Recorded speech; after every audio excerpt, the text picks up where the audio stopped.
and welcome to the DIY Photo Organising podcast, focusing on topics to help you with your photo management. I am Chantal from Photos in Order. And I'm Fiona from Photo Helper. Hi Fiona, how are you?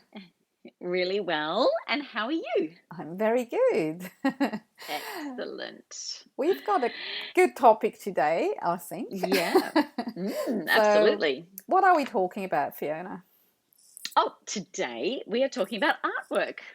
Mm. So, all types of artwork. We are talking about, usually when people talk about artwork, they think just kids' artwork, but this really is a category we're going to talk about today about all kinds of different types of things, anything that's not photos, really. Mm-hmm. So that could include kids' artwork, even from the first little scratchings of your youngest one holding their first, piece of anything and making marks on paper, all the way up to doodles through, preschool and into kindergarten and up and, on paper, but also sculptures and different types of 3D things that kids make. And then even adult artwork, people that start getting into their, into drawing or have continued on with their artwork into, becoming an adult. Mm-hmm. Even Chantal, things like doodling. Some people do phenomenal doodles, That's right, which yeah. is so beautiful, and they're so worthy of producing and doing something with them.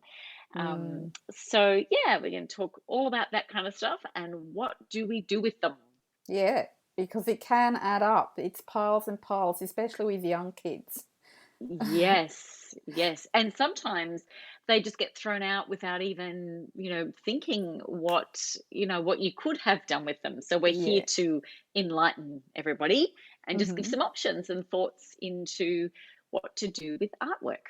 So, jumping on in, I think the first thing, Chantal, that we could talk about is scanning. Mm-hmm.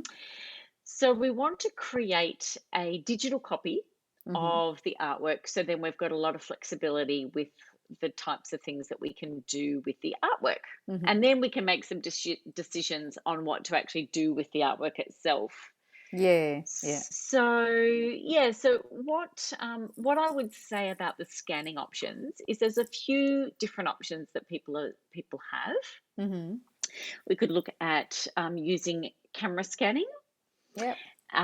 which gives a lot of flexibility for the types of pieces that we're scanning.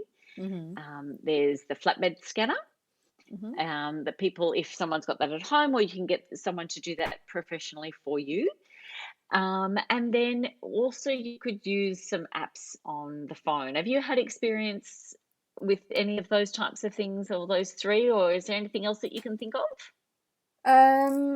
Experience, I would say most of the scanning I did with a camera, but Yep. with a real camera, not with the phone camera. I did try out a couple of apps that are made for that specific reason to, scan or digitize your artwork, and then with the app you can create photo books directly. Yep. I have tried that a few years back, but look, it's just not the same scanning quality. Having said that, Mm-hmm. obviously it's better than nothing, but yeah, I'm not a huge fan. Plus, then the photos sit in the cloud somewhere, and I'm not even sure whether you can get them out of there, whether you can download them. I think you can, but I'm not sure. Mm. So, in terms of quality, I would definitely go camera or the flatbed. I've used the flatbed for those things that are no bigger than A4 and flat, obviously. Yep. Yep. Yep. Yep. Yeah, how about you? Yeah, look, I've got the large A3 flatbed scanner, Mm-hmm. so I've definitely used that for even just for my own stuff and also for some clients. Mm-hmm. Um, I always use the larger one, the larger flatbed. And look, I think traditionally your artwork, kids at school bring home those big sheets of Oh butcher no. paper that they get very creative on. One thing I'd be very cautious of is um, a lot of those kinds of things, different materials are used and stuck on, and things can fall off, and the paint, Yeah. like I found too when I've used that, can crack and leave specks and things like that on the scanner. So I'm just very Yeah. cautious and delicate with a scan, just to make sure that I take care of the equipment that I'm Yes. using Yeah. as well as the artwork itself. Yeah, that reminds Um, me of these mm, pasta pictures they bring home. Oh my gosh. oh my goodness. Yeah. Ah, yes, the joys of the kids' artwork and the necklaces with all Yeah. the. I love it. It's great, and they make beautiful artwork pieces, like creative Yes. display pieces. They Yes. really do. Yeah. And we're going to talk about that in a moment, but we won't. I won't jump ahead. But yeah, so for the scanning, for the creating a digital copy of that artwork, Hmm. really camera scanning is a beautiful way, to not have to move that piece around if Mm. it's delicate. Hmm. So it is, you could use a light box behind to get, a completely white background. There's a lot of options out there. Hmm. So it can be quite an expensive setup with the camera scanning if you don't have a digital camera, a high quality camera. Hmm. So that might be restrictive for some people, but it's if it's definitely going to give you the option without having to lay it flat, turn it upside down, and lay it onto a flatbed. Mm. I'd also say if you are using a flatbed, don't put the lid down on it. If that's something that would definitely flatten it. Sometimes you do want that. You Yeah. just need to take a little bit more care than just regular photos, I think, Mm. is what I would say with the scanning side of things. Mm. But yeah, I've definitely done artwork pieces, and they're beautiful. They're great, and you've just jotted down the year and the Yeah. which child did did the piece. Yes. That's where keywords can come in, because that's obviously, well, often that's on the back of the piece, Yeah. and very quickly that could be forgotten. It's not as easy to do a investigation Yeah. on what clothes are they wearing and what hairstyles is that, and you know Yeah. different things in the background of the photo. It's harder to timestamp them. Yeah, I know. I hate that our school never put a timestamp on the drawings and or the artwork, and the stuff came home like at the end of the school year. So at least you knew in which year it was produced, but that was about it usually. Yeah. Yep. But Yep. who cares? Like 50 years down the track. Yeah. Yeah, it's good to know, but it's not. Don't get hung up on that. So do we Yeah. have because we're talking quite a bit about camera scanning, and I've used my own little DSLR, can I say it? My own Yeah. little DSLR camera Yep. to digitize artwork. Um, so do we have a few tips if somebody doesn't have the professional camera scanning setup, which hardly anybody has except, Yeah. professionals. So what can we share there? So Yeah, look, yeah. definitely looking into, there are some phone apps out Mm, there that are specifically for scanning artwork.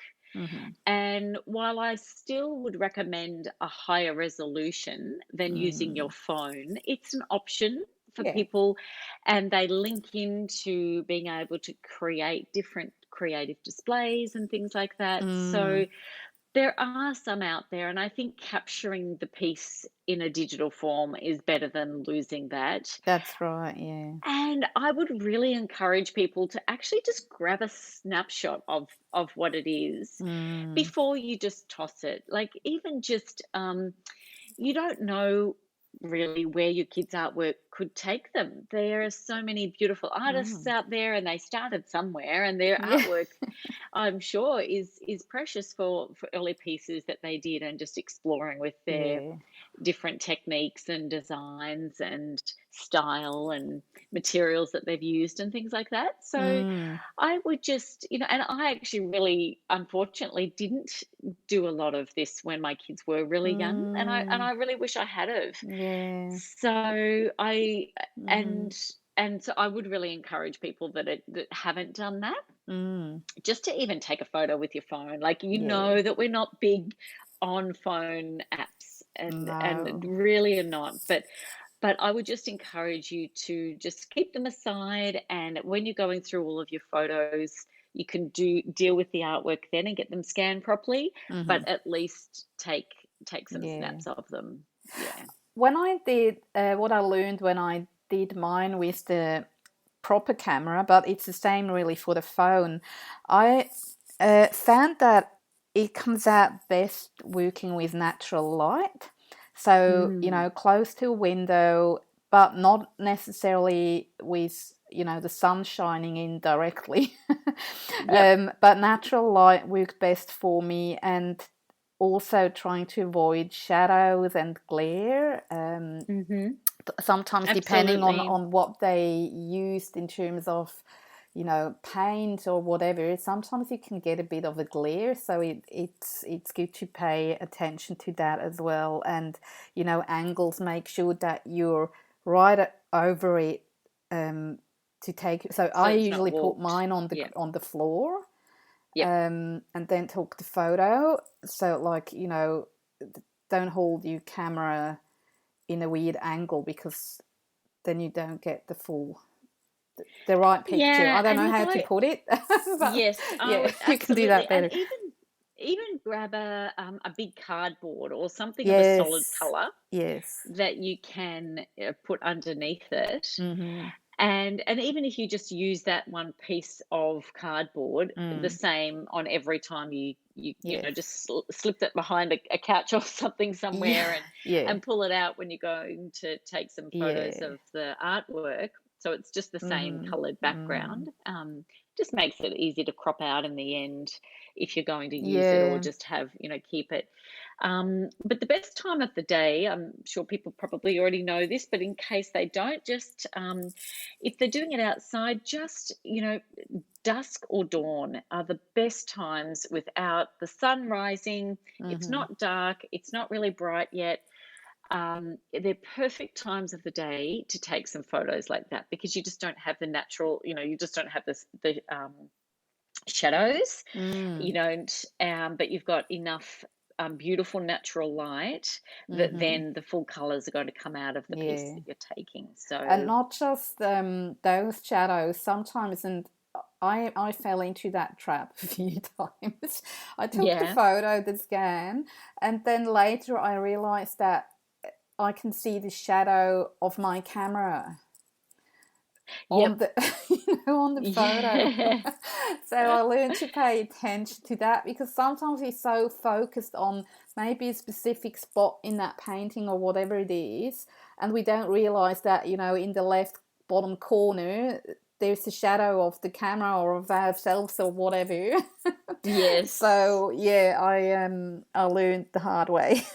Yeah. Yep. so That's so true. we've I got know. I think we all have. I know. We've got the tools. Now, you mentioned ideally, as always, we'd scan at 600 dpi at Yep. least, and Yes. prefer, a real good camera rather than just the phone camera. But again, phone is better than nothing, obviously. Yeah. Yeah. Um, and we all, in the bigger picture, in the bigger context of photo management, this can be like a separate project. I think we've got printed Absolutely. photos, digital photos, and we've got artwork. Yes. Yeah. Yeah. um, It really can be. And, some kids and adults are prolific with their artwork. They mhm. can churn out, hundreds in a year Yeah. of all kinds of different, scraps Yes. and books, and and even just jumping into, we've talked a little bit about loose artwork. Some people also have their Hmm. artwork in binders or a spiral book or something like that. Yeah, Just sort of broaden your thought as to this in this topic of art, yeah, because I think it's really um, such a statement of someone's expression, yeah, and to be able to capture them like that. So just with the spiral binds, when you're scanning it, don't get the spiral in, because you're just going to crop it out later. So yeah, yeah. just if you're taking a photo of that, just be mindful of what you could use that for, Mm, um, in when you're doing something to mm, display that digital piece. But mm. yeah, there's so many different types of forms of artwork Yeah, to we think haven't about. really mentioned the 3D pieces so much yet. So you mentioned the light box before, so this is where that would come in as well, if you've Yeah, got like definitely. sculptures and stuff like that. Yeah, Mm, yeah. And then obviously we can't use flatbeds for that. So you really do mm, have to go into either someone who's going to use a camera scanning, who's got a camera, or your phone camera. mm-hmm, But the light boxes then will just be a setup, so it's all surrounded, protected. You don't have the mm-hmm, background as a distraction, and you get the whole thing. So the kids make mm-hmm. some amazing pieces Aye. that are really very creative, and they're beautiful. They And are. yeah, we just encourage you. You can make your own, just sort of, again, get yourself some cardboard and put three sides around it and pop it in on, a flat Mm, surface in there. And it just stops from the distraction and the light coming in as well. mm, So there's some, you can just do some homemade, or just do a Google search on different types of homemade light boxes. mm-hmm, But it's definitely worth doing that, so that you can capture the whole piece. mm. So, Have you used them yourself? Have you so have you no, done that? I don't have a light box. I was contemplating to get one, but that was just um, at a point in time where the kids actually stopped bringing home so much artwork. Yeah. It's like there was so much during like preschool age. There was Yep. tons of artwork coming home, and then it became a bit less during the primary school years, and it became fewer and fewer pieces that came home. And now that they're in high school, there's nothing coming home. And Yep. they're not, some people keep going obviously in their private life and are creative and do things, but not my kids. So Yeah. the problem My sort of, dissolved by itself, dissipated. disappeared by itself. So I Yeah. didn't end up buying one, and I took photos of the 3D artwork that came home, but I always struggled really, really badly to take good shots of these things, because I would find a good shelf to put it on, and then try and take the picture. And then I realized there's a shadow that doesn't. It just doesn't work. It's Yeah. really It a does good take a little bit investment, I more think. effort to set Mhm. that up. Mhm. And again, I think it's, if, like we're saying, find a space outside, use Mhm. a cardboard or board, or even just a white sheet or something Mhm. like that. Mhm. Just something that you can, keep using each time you take the photo Mm. of the artwork. Just find a corner in the house, like something where you go to take each time you've got that Yes. there. So then it's Yeah. easier to just remove those Yeah. and get creative in Photoshop if you want to, Yeah. and things like that. So I think it's also a matter of, what's the purpose behind it. Some people, and I mm, actually quite like that idea, I never did it. I read about that idea too late, but some people take a picture of their child holding the artwork in question. And I nice. quite like Yes. that too. So it's, what do you want to do with the scan eventually? Do you want to do a photo book or use it for other stuff? Or, yeah, do you want a photo in your annual book of your child holding that special piece? Something, Yep. maybe to think about as well. And it doesn't have Yeah. to be perfect. Yeah. Yeah. And just along that lines, I just had a thought about that. this it sort of extends into any other sort of schoolwork that is Mm. really precious to them. So, one of my daughters, loves she's a beautiful artist and draws, and the Mm-hmm. other one's really great with words. And so she's written some beautiful stories and poems and things like that. So Mm-hmm. it can really be the same type of thing to scan Mm-hmm. that and use that expressive piece as you would a photo. It's something which is memorable and meaningful. Mm. And so that's where we're really coming from, aren't we? With this, Mm-hmm. we're considering it, obviously, with photo organizing. It's not a photo, but we create it to be a photo by making it digital. Yeah. um, and so then, like with anything that you can then use, so you're talking about putting it in photo books and Yeah. all different types of things. But yeah, it could extend into a beautiful written piece that someone's done as well. So I Yeah. don't know, just use this sort of, when you're listening to the podcast, just think of some other types of things that you think, oh, maybe I might include that in my sort of Mm. collection of memorabilia, Mm-hmm. to bring along the way and include in your collection of stuff. Mm. Awesome. In collections, like you'd mentioned before, this could be a hub on its own. So just jumping into now to the organizing part of our artwork, or different pieces Mm-hmm. that we're referencing. Um, we could use that as, um, say, within our years that we're putting into our own hub that we've all talked Mm-hmm. about, for our golden rule number 3, creating a hub. Mm. But really, Chantal, you could do this all on its own. Again, Yeah. it's just a personal choice. Mm-hmm. Like we've talked about, having work photos and things like that, either on a hub, on its own in a hub, Mm-hmm. or within and throughout your own, one hub. Yeah. It definitely could be the same, and this Mm-hmm. could be a whole project on its own. What kind of keywords and things like that would you say, or how would that look if you were organizing that for somebody? I would definitely add the name of the creator as a keyword so we know Mhm. who made it, and definitely the year. Because don't forget, when we digitize things, of course, it doesn't have the capture date of when the work was created, it has the capture date of when you took the photo. So of Yep. course you can adjust that manually if you want to go and do that. That's not the problem. But I would still honestly actually add it as a keyword, and Hmm. possibly other information, that whatever you think might work for you in terms of what would you go and search for? Would you go and search for sculpture?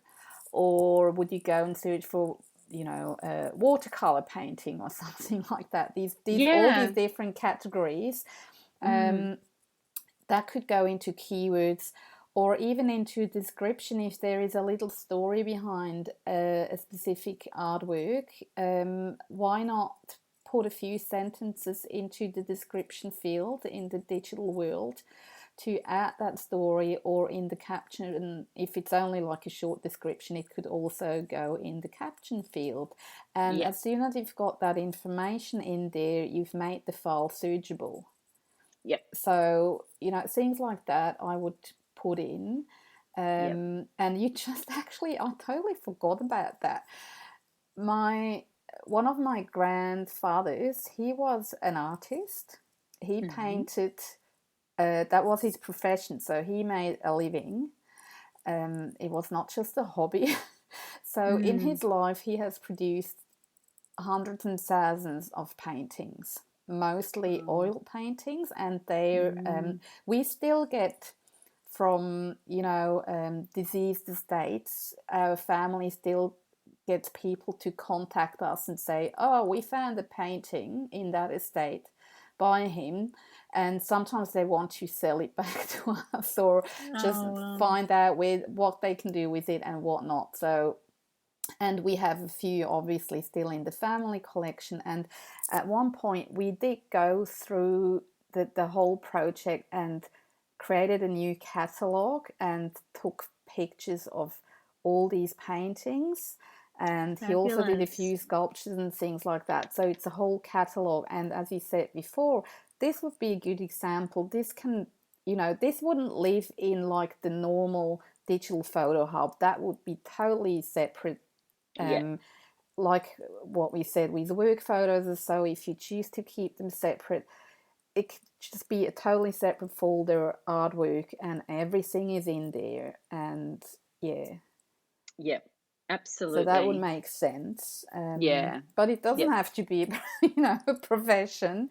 It can be for Yeah. anybody who's got lots of artwork, Yep. to keep that separate and to use really good keywords and, um, you know, metadata, adding metadata to their file so you can find things.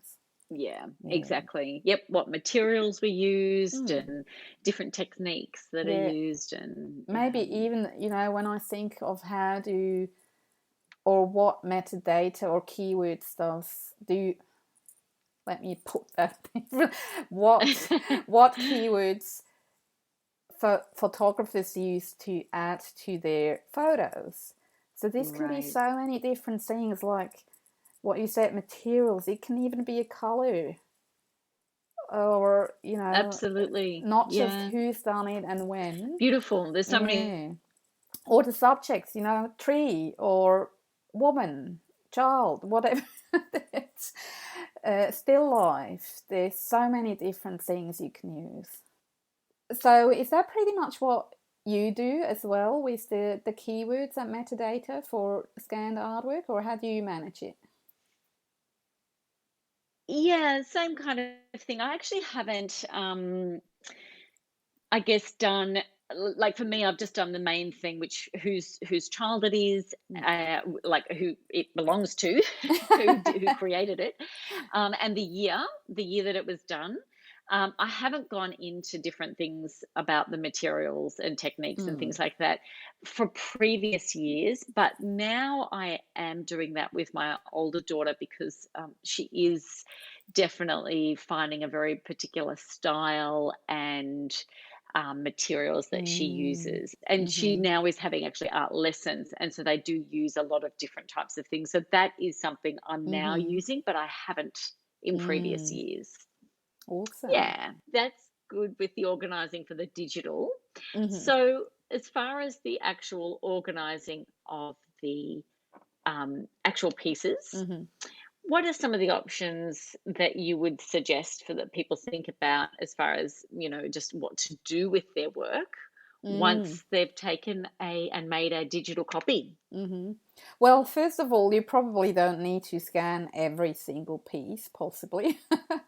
But and even Yeah. once you scan them, some choose to throw them out after that.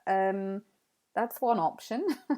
And it might Yeah. have to be an option, especially if there is so many, you can't possibly keep them all, or I mean, flat artwork, that's one thing you might be able to keep a bit more, but with 3D that can be Mm, quite overwhelming and big and space yeah. consuming.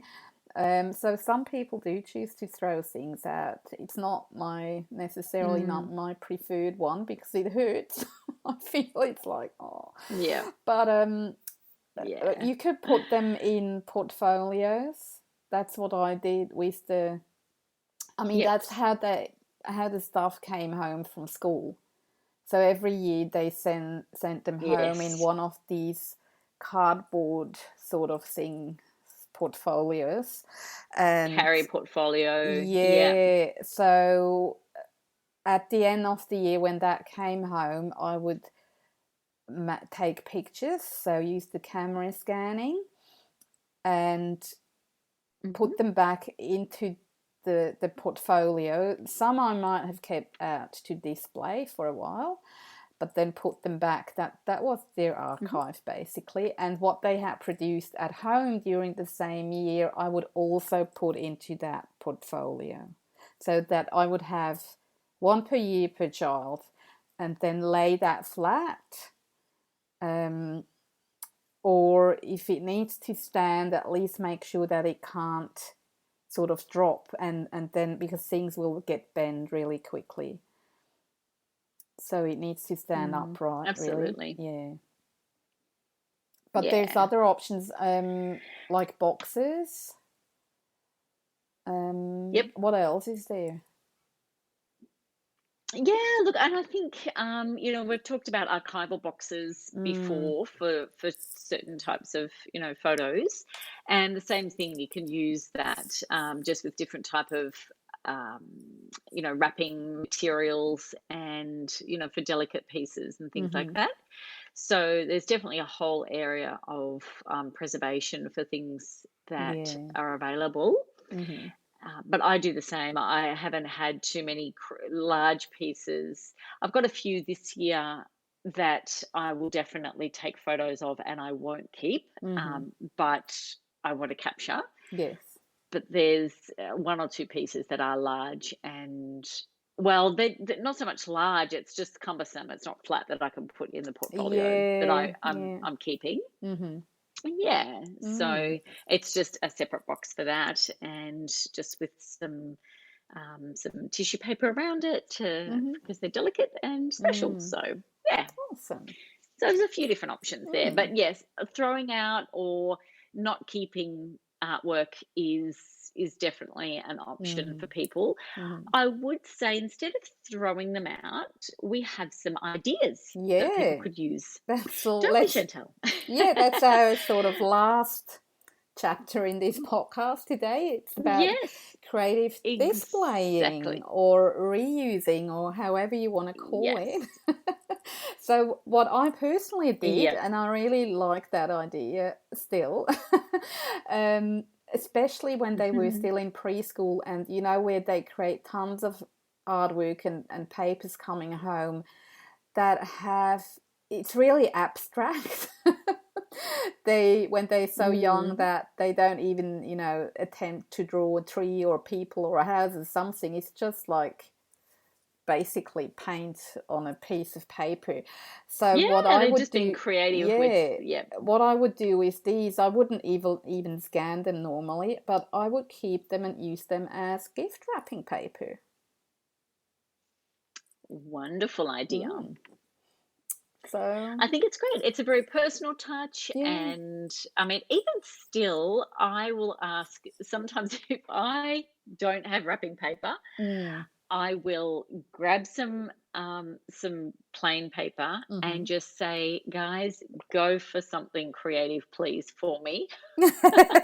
um, and I will have them make something up. And I still do that because, I mean, they actually enjoy it. Yeah. Um, and that's for the purpose of actually wrapping something up Yes. that I want to make a little bit more creative.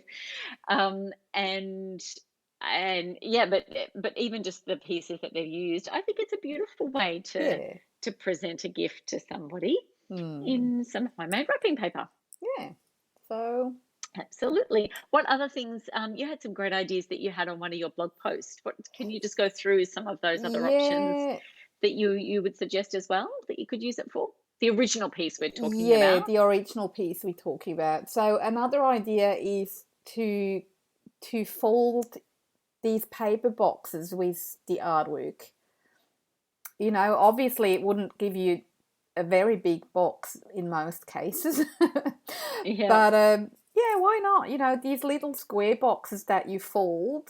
And we all did that, I'm sure, at school. We learned how to do Yep. that.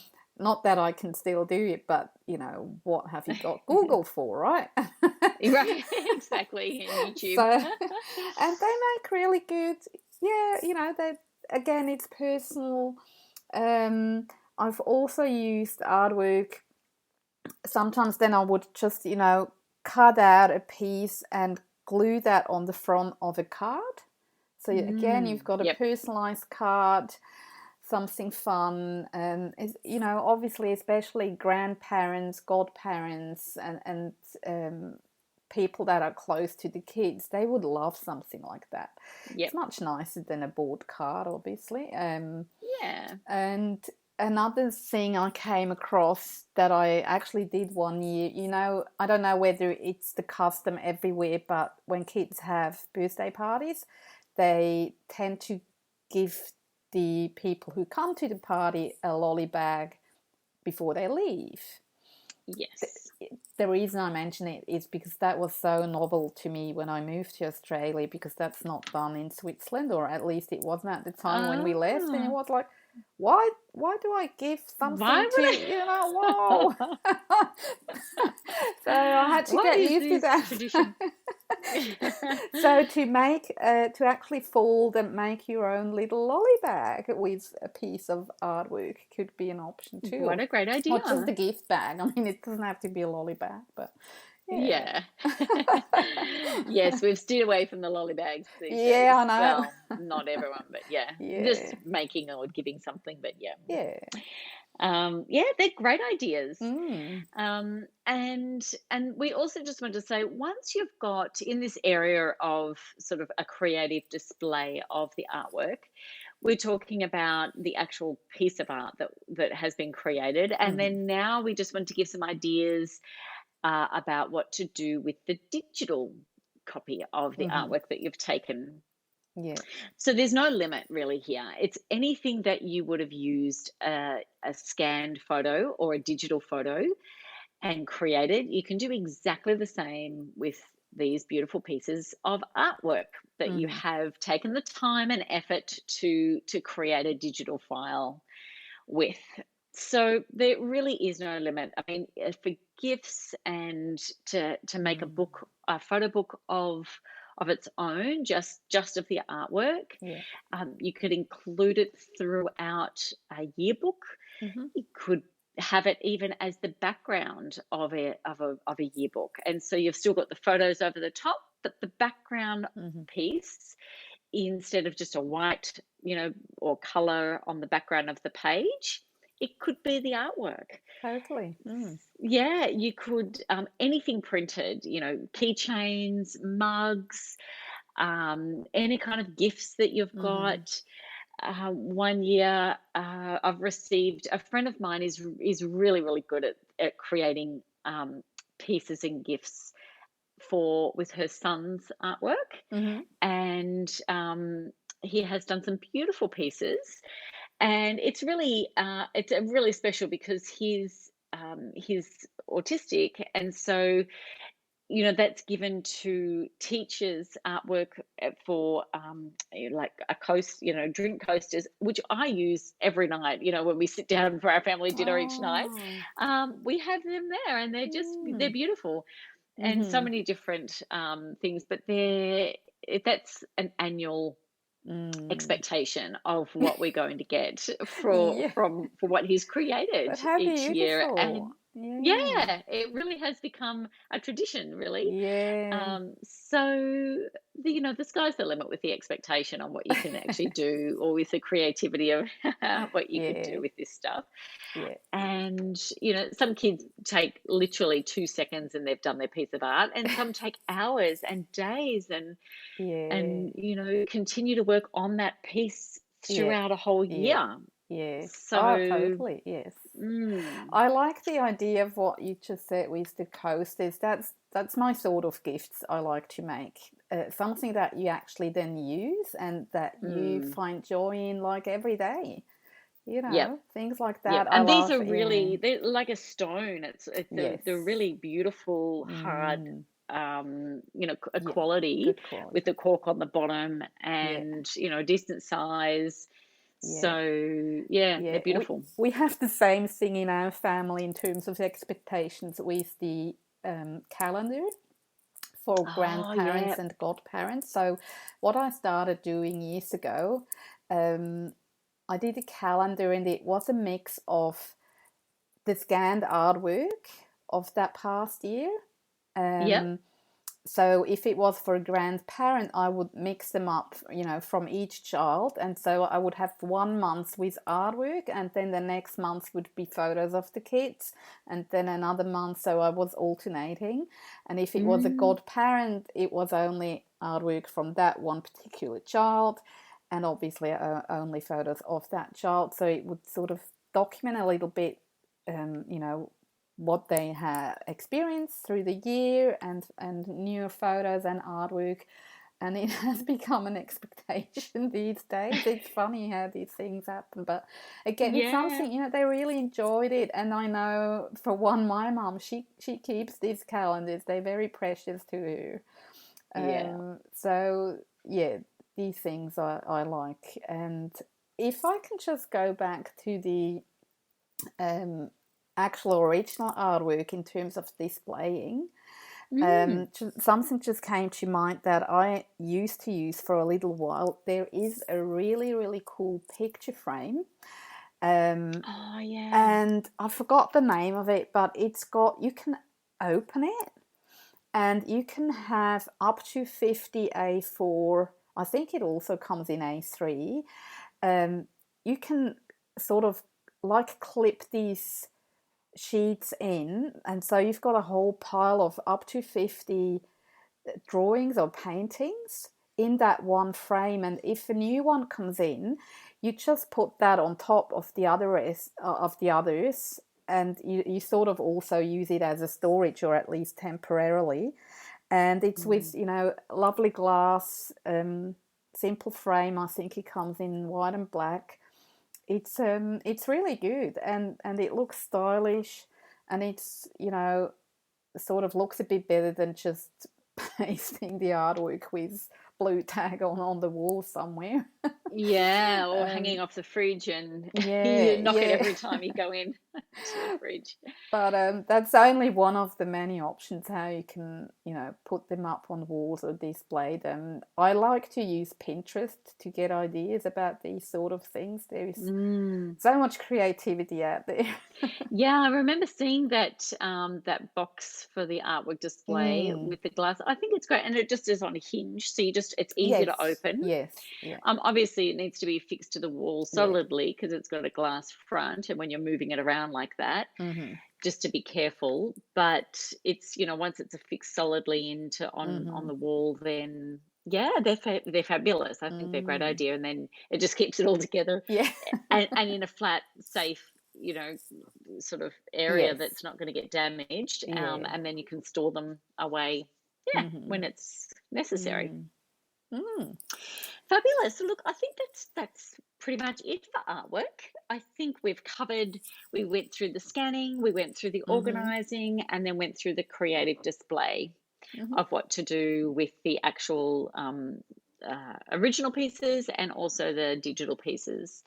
So hopefully that's given everyone a bit of inspiration to coming up towards the end of the year, of Mm. what to do. It's definitely been a different type of year. And so maybe not coming back from schools as much as, things that kids have done at home, or a whole range of different, examples of how that artwork's Mm. been collected over the time. People might still have boxes of this artwork that Yes. they haven't known what to do with, and hopefully this has inspired them to do something. Or maybe they And have become creative during these times, and took up online exactly, art classes or something, and have got heaps to yeah, digitize and to display now. yep, Who knows? yep, yeah, exactly, exactly. Mm. So, thanks so much for joining us today for another podcast. And as always, we would love to hear from you. You're more than welcome to head over to our socials and just ask us any questions that you have, or even post us some photos, pop up some photos of some things that you've done with your artwork. That'd be We would love great. that. Yeah. So, I am Fiona from Photo Helper. And I'm Chantal from Photos in Order. Thanks again for tuning in, and happy photo organising. See you next time.